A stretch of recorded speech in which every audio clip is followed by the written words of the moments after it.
Good morning, guys. So I started fitting my Haldex diff into the gt4, ripped the old diff out, cut a few mounts off, the original rear mount. So that's gone, and I made up these ones just for fitment purposes to work out all the clearances. So there's another one there.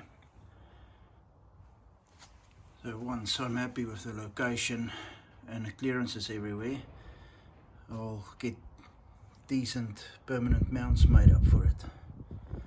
But so far everything clears, everything fits, so it seems to be a pretty easy conversion to fit this diff.